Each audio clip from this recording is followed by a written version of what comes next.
I'm sitting in the corner of the cafe, slowly sampling the coffee that Torresi has just brought me.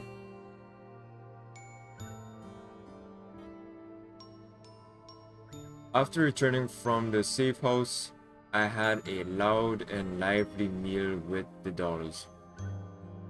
The first one in a long time. Santoresi and Springfield served up a sumptuous feast, and then the dolls and I had a long discussion about the past.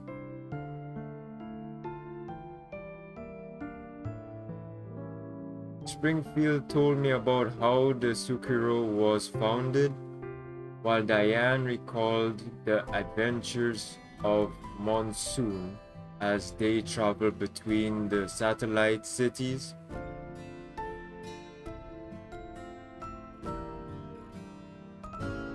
Santoresi did her best to serve everyone, while Zhangzhou and Zhaohui were about to put on an impromptu performance for us, only to remember that their instruments and luggage were still at the train station.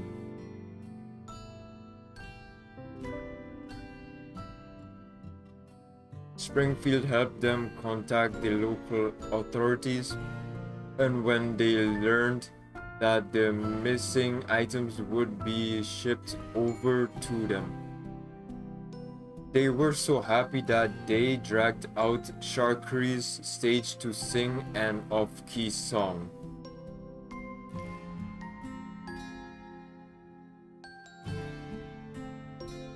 We cleared the tables once we were done eating.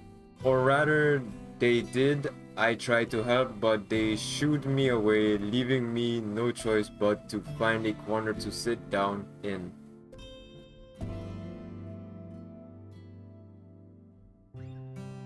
As the night wears on, the lights in the buildings outside gradually go out, and the clamor from outside the windows slowly quiets down.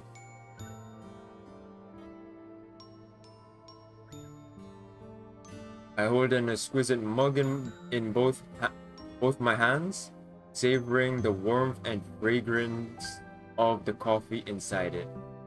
This sensation was commonplace 10 years ago, but for me now, it is a rare and precious thing.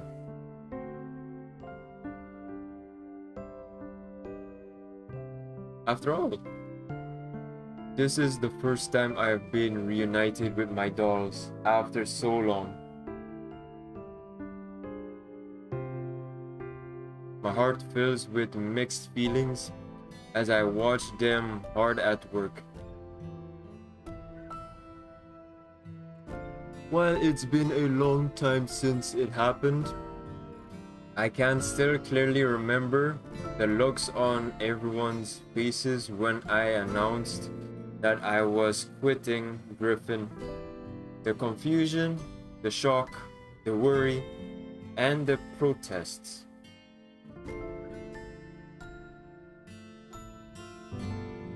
But at that time, I was utterly powerless. I couldn't even give them an acceptable explanation for what I had done.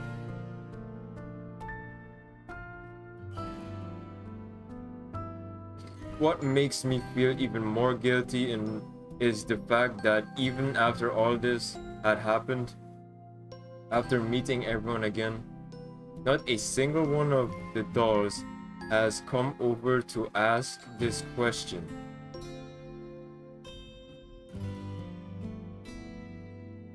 Why did you leave, Commander?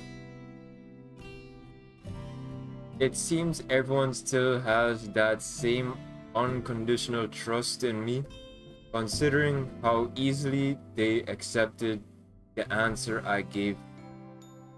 The one that couldn't even convince myself.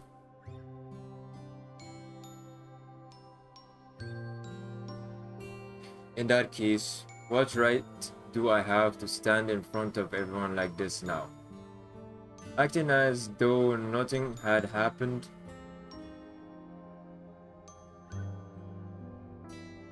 Springfield helps Santaresi return the dishes into the cabinet, then glances towards me. Apparently, she noticed the complicated look on my face because she undoes her apron and walks over to my table before sitting down opposite me.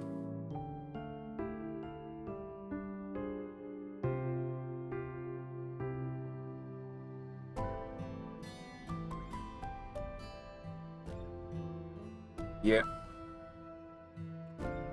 I feel a little conflicted.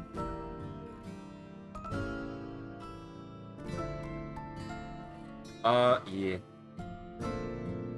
Well, that's part of it. As for the rest, uh, Springfield continues watching me, and I can't continue speaking for a while.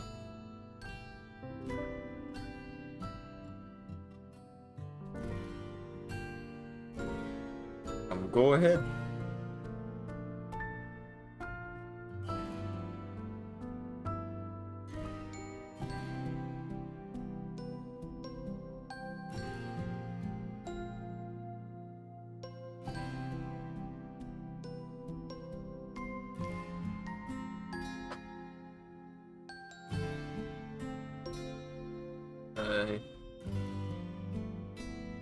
I take a deep breath, trying to gather up the courage to get the words out. I'm sorry. This apology has been far too long in coming, and I should have said it in front of everyone. But when I finally managed to build up the courage to face my past, the others didn't give me a chance to say it.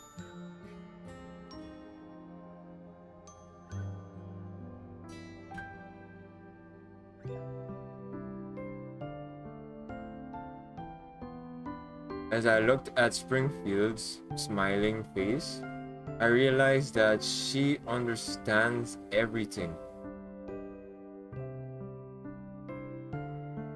Yet the fact that she's asking this question despite knowing the answer is strangely calming. I try to gather my thoughts and say what I've been keeping in my heart all this time. I'm sorry for leaving, and I'm sorry for that damn agreement. I pause, and after thinking for a bit, I continue speaking.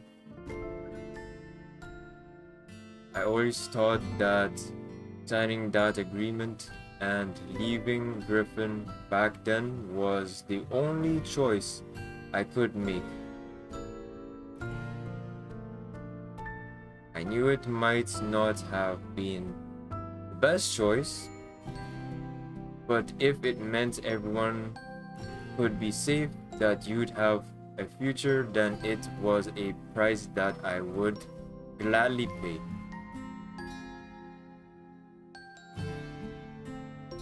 Springfield keeps watching me, waiting for me to continue. You know, I actually felt kind of relieved when I first came to the yellow zone. I guess it's a sign of how useless I am.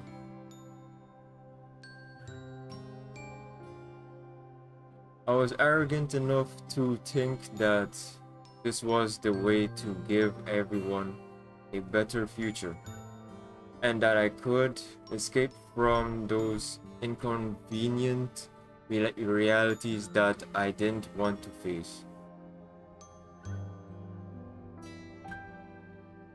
I knew it was wrong, of course, but I couldn't muster up the courage I used to have in order to fight for what I knew was right.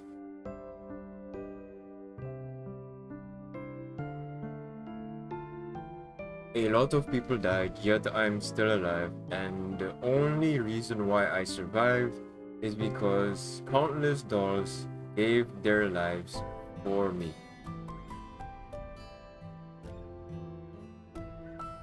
But when those sacrifices even mean anything?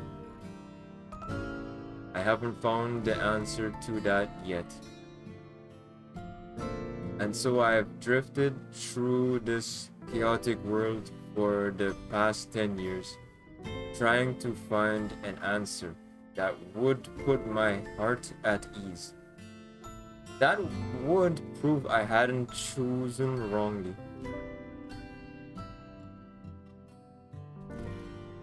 But the more I looked, the more I lost I felt.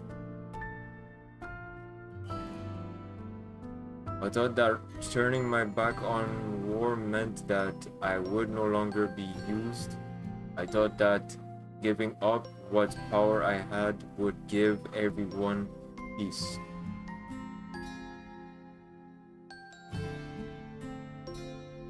But it was all pointless in the end. Oh yes, I was no longer being used, but that was because I was no longer of use at all.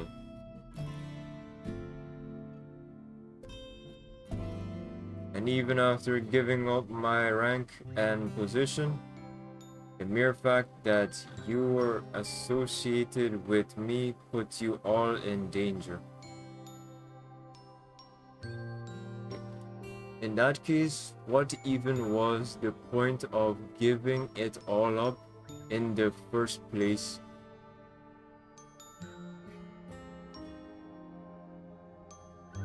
You heard what I told Melanie just now? Even though I killed my own hands back then, Pardius is still going strong and still using innocent people in their inhumane experiments.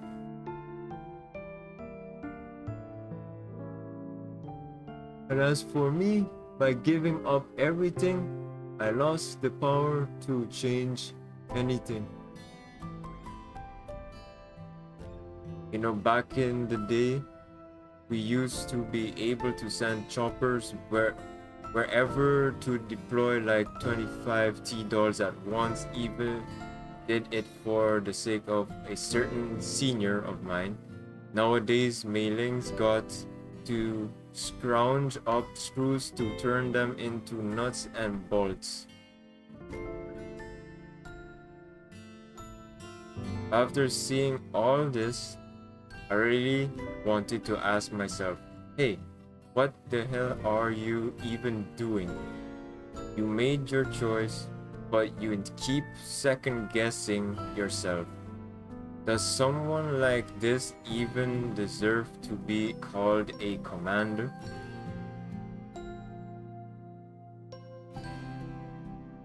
Do you think you're a URNC big shot who can get elected just by keeping a low profile?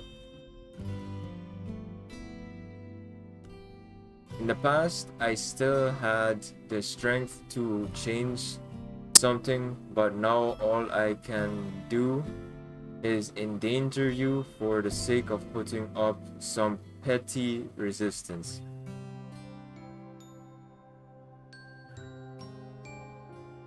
And that is the only thing I can do.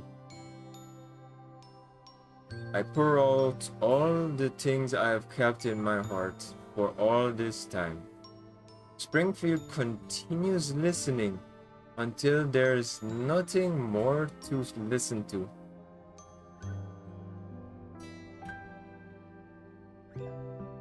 I raise my mug and take a drink to mask my loss of control. Springfield waits for me to calm down before she slowly begins to speak.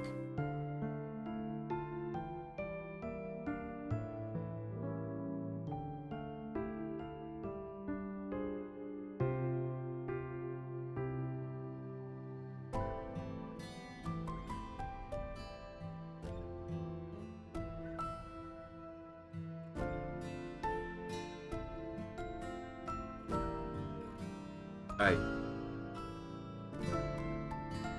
I finally gathered the courage to look up at Springfield. Her smile is gone, replaced by the stern and serious look that she rarely shows others.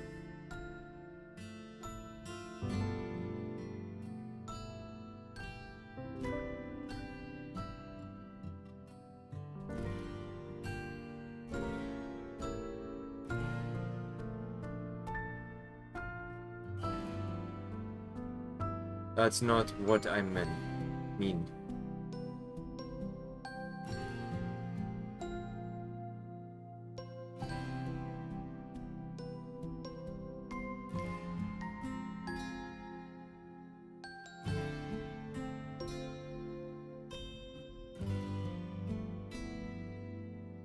Of course I didn't think you'd forget me.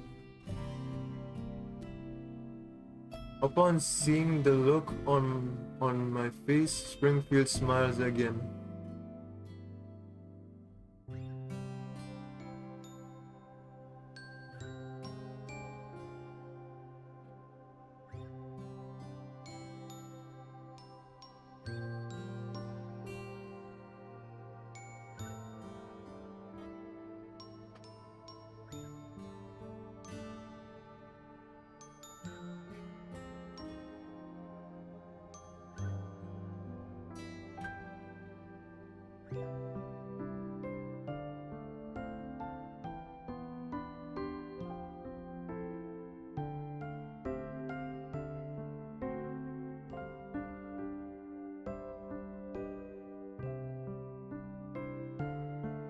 Springfield twirls the tips of her hair around her finger as though she's thinking about how to put her thoughts into words.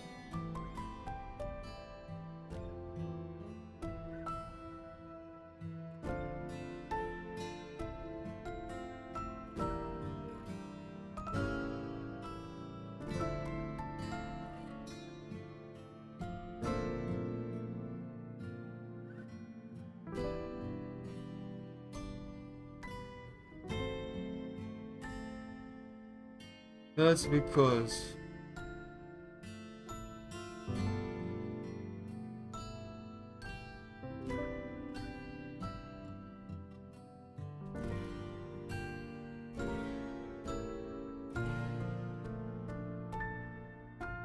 Springfield's words cut deep, but at the same time, they also cut to the heart of the matter.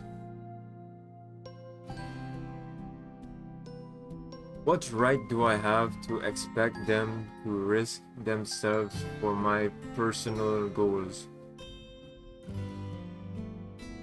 Indeed, what right do I have to demand that they get hurt in order to protect me?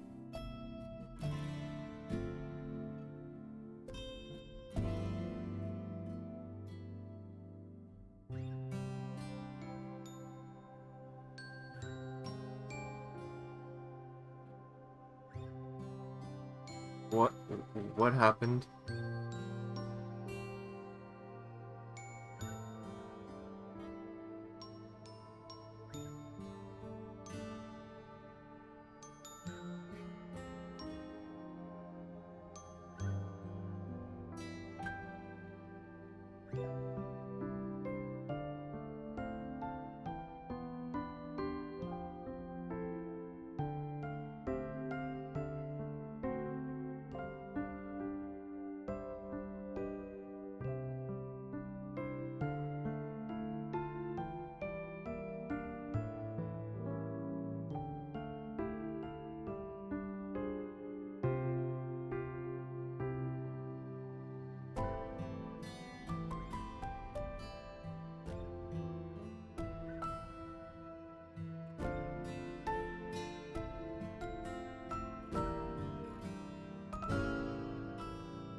No, even without me, you'd.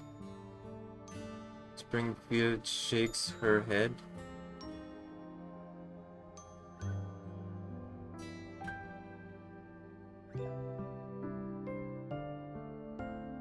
I think so.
You've made yourselves very clear,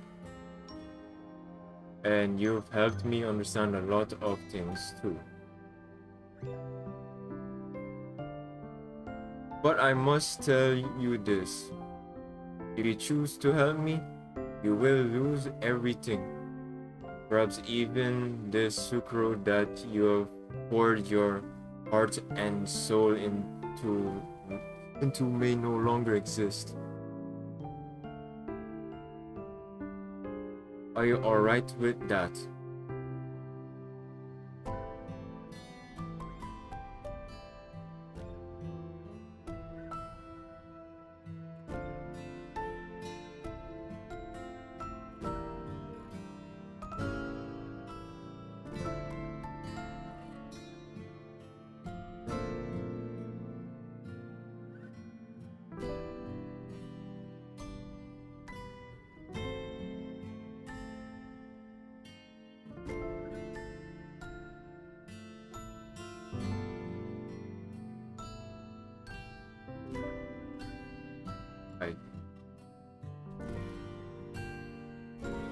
I reflected on everything I have experienced. Until now, the shadow of Pardeus still looms over the world like storm clouds. And the big shots think that this land is just a sandbox they can toy with at their leisure, moving their pawns as they please.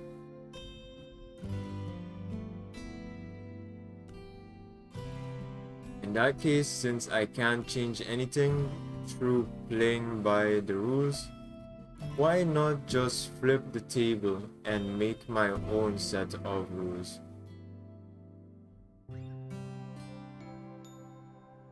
Yeah. While there are still many unknown variables in play, in the end, I decided to use that simple word to make my promise to Springfield.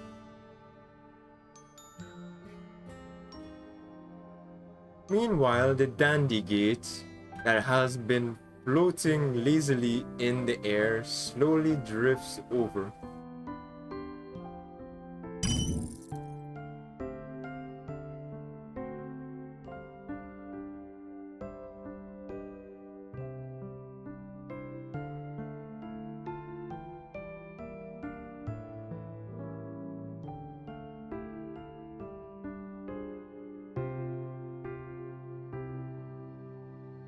Hmm. But that's because you really are making fun of me.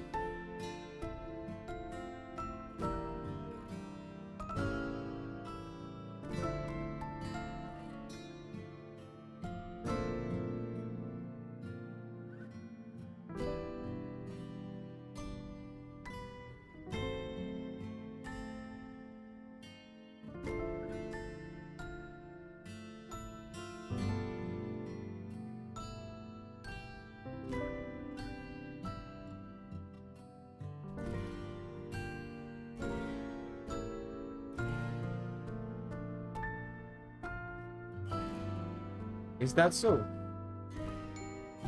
What are things in the safe house?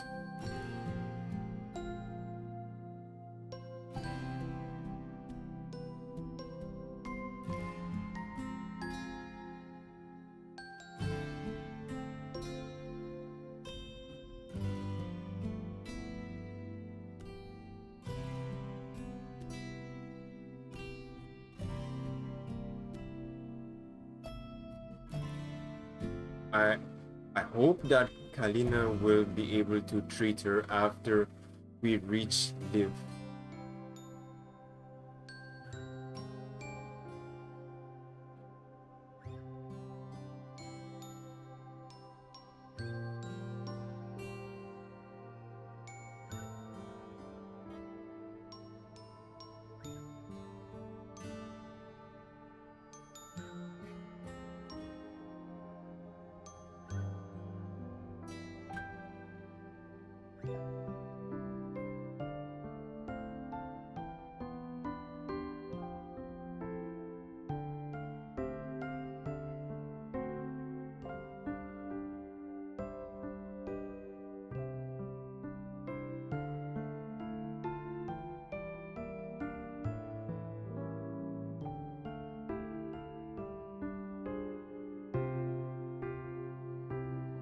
What about the information you gathered earlier?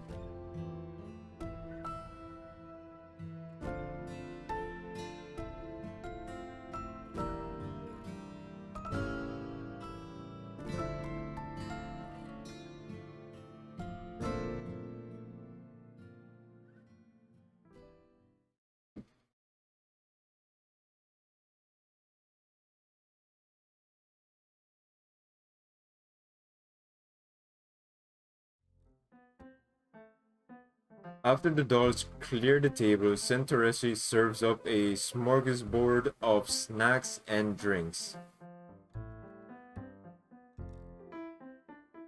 At everyone's at everyone's urging, I'm dragged before the dining table once again. I feel much more relaxed after talking with Springfield, and my conversation with the other dolls flows much more naturally now.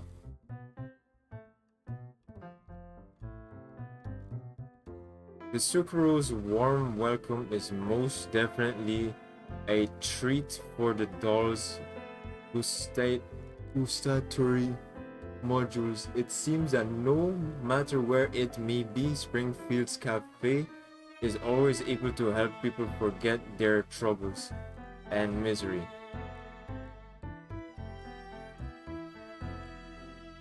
After Zoe clears the last plate of cookies, the curtains fall on this enjoyable little gathering.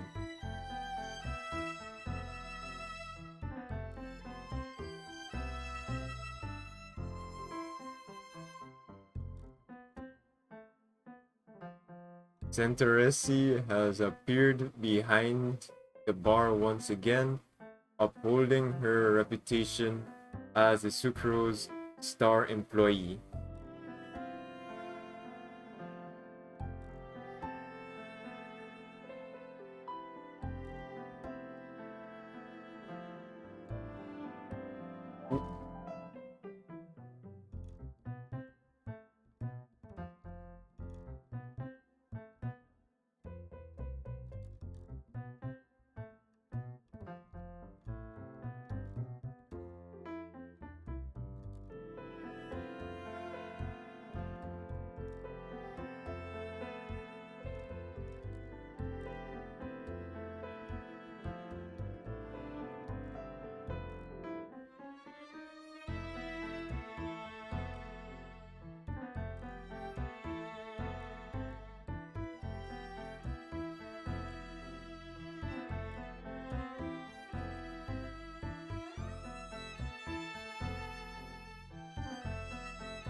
I sit on the edge of the counter, watching the dolls talk and laugh.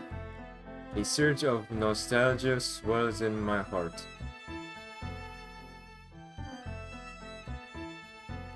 I was a drifter ever since I left Griffin. The colorful, bright days in my memories have been particularly all washed out and replaced by endless missions, mutated aliens, and the collapsed storm screaming through vast expanses of barren sand.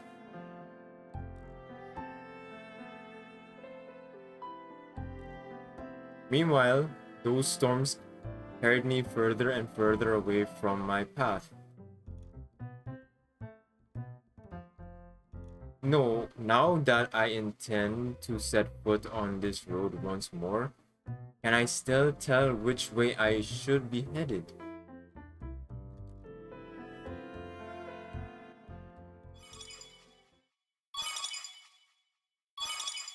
As my mind wanders, the phone on the counter rings.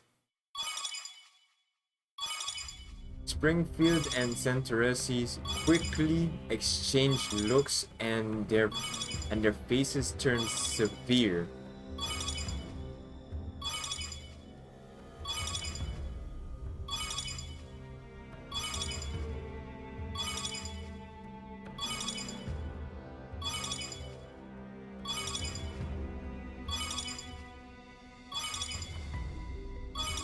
Springfield walks over to the counter and picks up the phone.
The other party hangs up.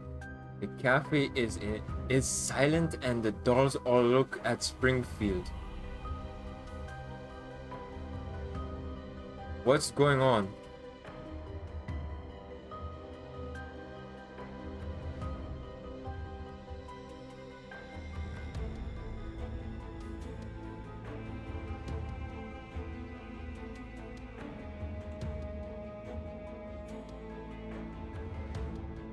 I'm sorry about you all caught up in this.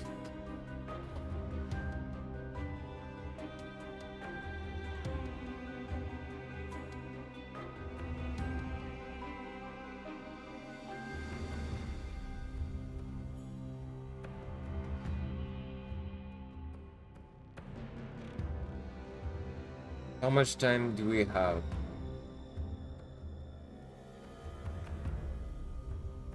Saying so, Springfield turns to the other dolls.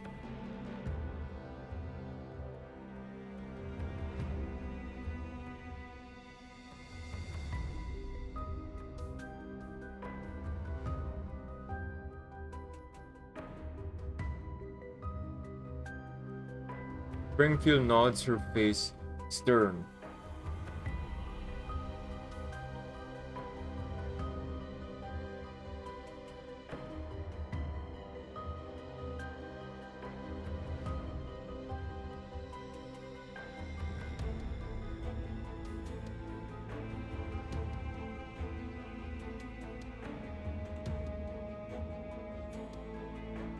What's the plan?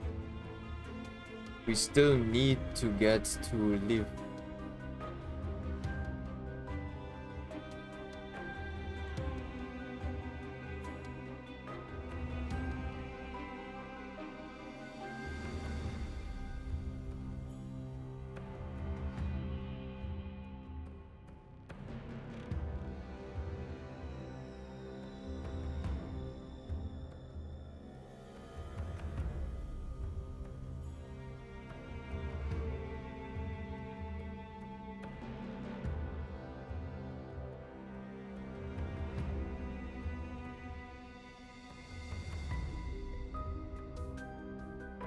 Can't say I have much experience with that.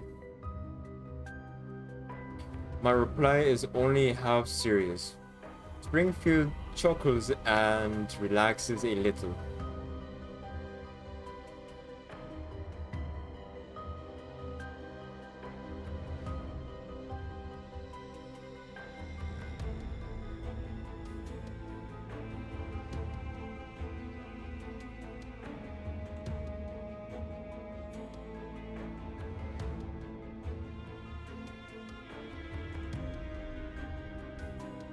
What will you do after that?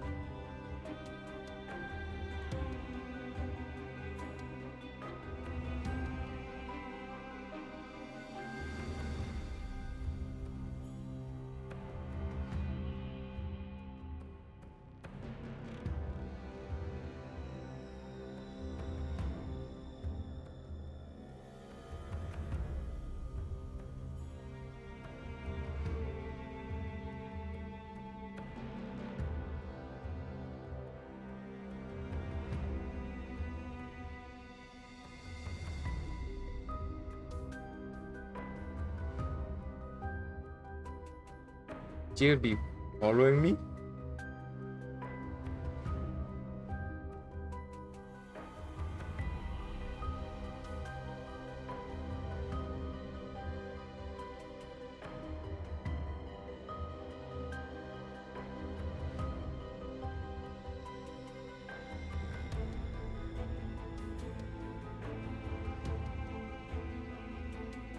Springfield's approving gaze makes me realize that they have planned all this out ahead of time. I nod and signal my assent to Springfield's plan.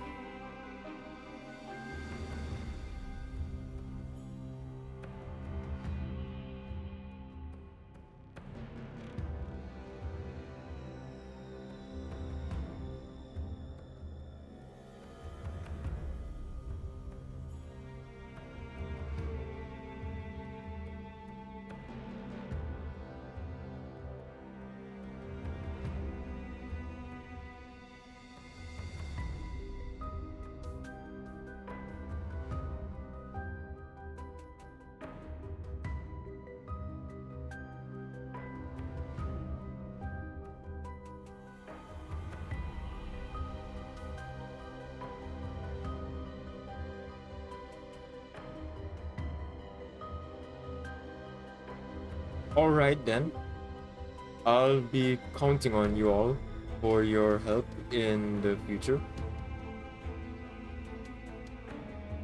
Casting my doubts aside, I nod to the dolls. The dolls respond to me in kind, and then they begin gearing themselves up. After checking all the exits, Centauresi returns to me, fully outfitted for battle.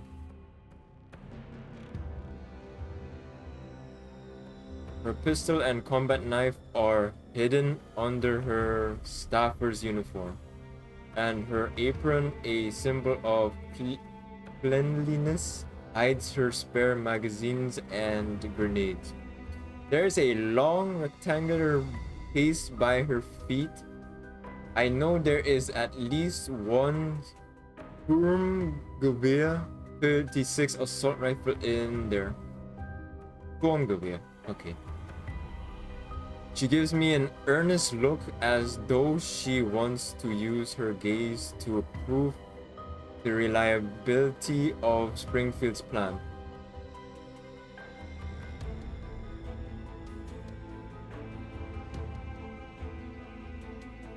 I'll be in your care for what comes next.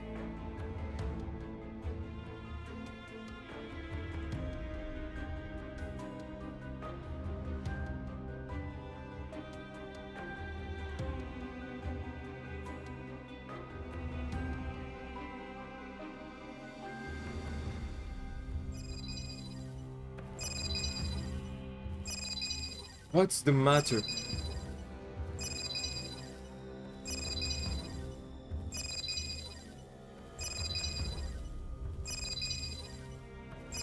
A call from the Elmo? Did Groza and the others run into trouble while trying to meet up with 404? A sense of foreboding fills my heart and I scramble to pick up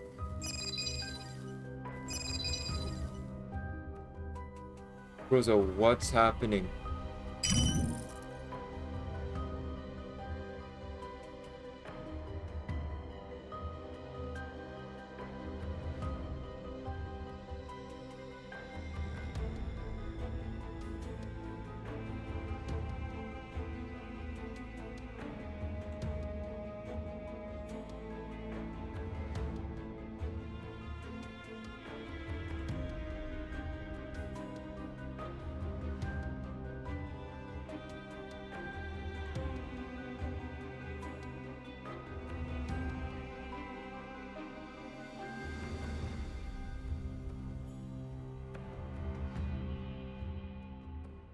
Unknown enemies, you say.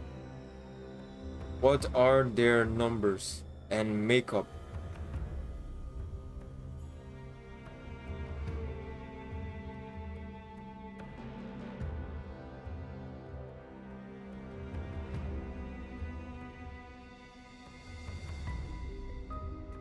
Armored vehicles. Could it be Mangai again? Have mailing increase the Elmo's speed. Keep your distance from the enemy armored and tell me the Elmo's coordinates and surroundings conditions. Surrounding conditions.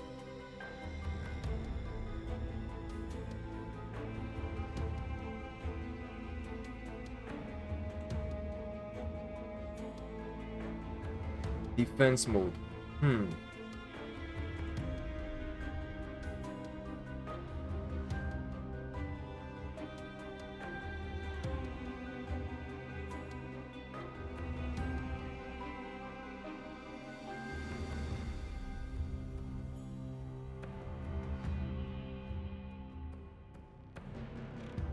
That's fine.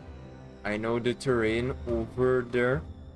Well, I just need the exact coordinates. Rosa quickly sends them over. From memory, I recall the rough layout of the region and give Rosa a location. There's a pass 10 kilometers northwest of the Elmo, within an abandoned town in it. If the enemy wants to board the Elmo, they'll want to shrink their perimeter once you're surrounded. There'll be no escape. Therefore, you must find terrain that will disrupt their plan to encircle you. That pass is a good place for it. In short, get the Elmo over there ASAP.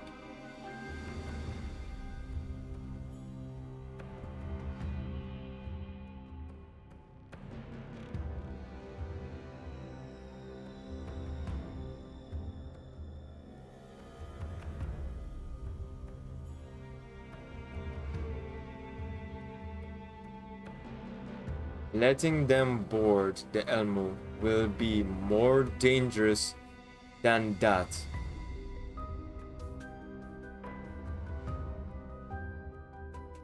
As I respond to Groza's questions, I think as hard as I can about how to handle what is to come.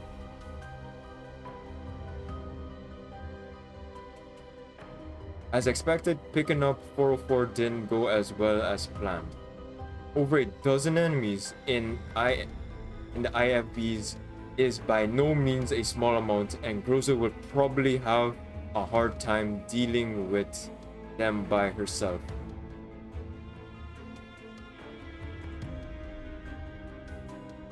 However, the Helena escort mission is only half complete, and we aren't too far from leave. If we bring the girls back to the Elmo, escorting them there again will probably be much harder, considering that the enemy has already been alerted.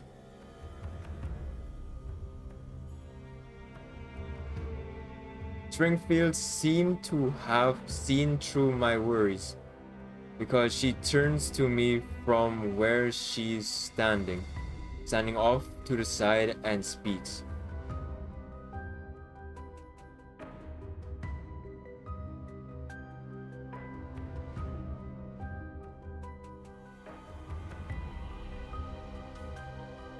What?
So Melanie is coming with.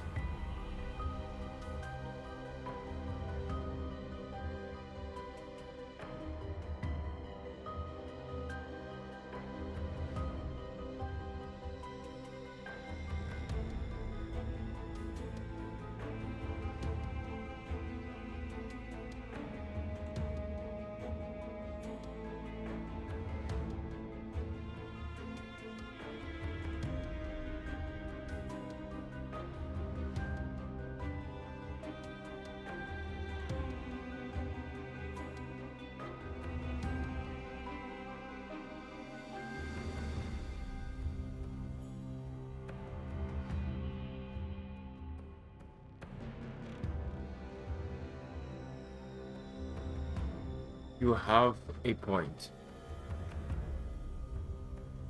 Since I've already decided, I contacted Groza again and informed her of my plan. Meanwhile, Springfield studies the files in her hand and thinks about how best to handle the upcoming situation.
I'll be waiting for you.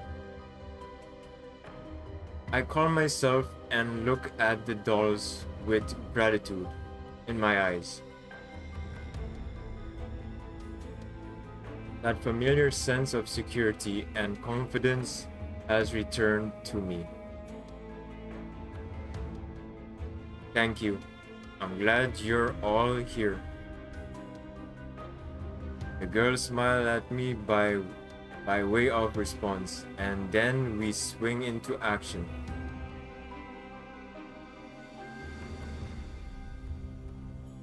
Santarasi helps me open the door, revealing a truck with the Zucchero logo on it. Stay safe. I'll see you guys on the Elmo.